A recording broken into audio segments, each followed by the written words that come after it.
বিয়ের পূর্বে কোন মেয়ের সাথে কথা বলবি না, খবরদার, তোর যোগ্যতা নেই ওর সাথে কথা বলার। তুই কে রে?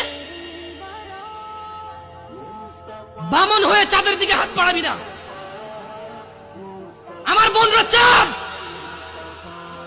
ওয়াল্লাহি যেদিন ইসলামী শাসন আসবে, যেদিন ইমাম মেহেদী আসবে, যেদিন ঈসা আলাইহিস সালাম আবার আসবে, ওনার বন্ধের উপর যারা হাত দেবে উনি হাত কেটে ফেলবে।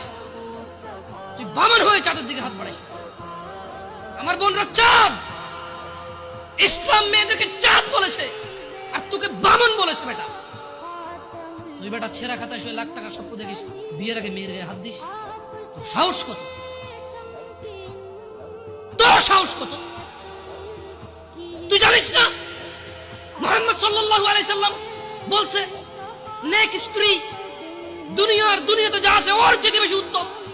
তুই কি করে ওর গায়ে হাত দিস বিয়ের আগে? তোর সেই যোগ্যতা আছে বল?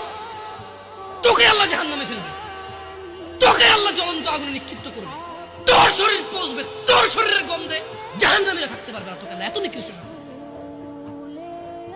কেন? কারণ তুই এত বড় জঘন্য কাজে লিপ্ত হয়েছিস। আমারে বুঝাস না মেয়েরা খারাপ, মেয়েরা খারাপ। আমি তো এত খারাপ দেখি না, তুই কোথায় তো খারাপ দেখিস? আমি তো দেখি তুই তুই বেটা টেনে পড়িস মাত্র। তোকে আমি ছোট করে দেখছি না বেটা। তুমি বের হও, ছবি পাঠালে হাত কেটে ফেলবো আমি। দেখো আমি বিষের বোতল নিয়ে আসি, ছবি পাঠাও। তুই বেটা আমার বোনটাকে বেটা ফুসলেছিস বেটা। হাজির মেয়েরা খারাপ, মেয়েদের খারাপের কারণে দুনিয়া। তুই কে রে? তুই কি? মেয়েরা খারাপ। শোন, আমাদের গ্রামে প্রবাদ আছে, ধর্মীয় কথা না এটা। এখন যেটা বলছি এটা প্রবাদ, এটা ধর্মীয় কথা না। কোন মেয়ের দেখবেন হাঁটুর উপরে কাপড় ওঠে আর নামে না বেটা। তুই উঠেছিস হাঁটুর উপরে কাপড়, ও উঠায়নি। হাঁটু পর্যন্ত তুই উঠেছিস আর এখন সে নামাচ্ছে না। তুই মনে করিস তুই বেঁচে গেছিস না? তুই মনে করিস তুই জিনাই জেনা না? না বেটা, ও তোর সাথে জেনা করেছে, এরপরে তোকে বাদ আরেকজনের সাথে করবে, আরেকজনের সাথে করবে। আর তুই সূচনা, তুই ওকে শিখেছিস, সবগুলো তোর উপর আছে।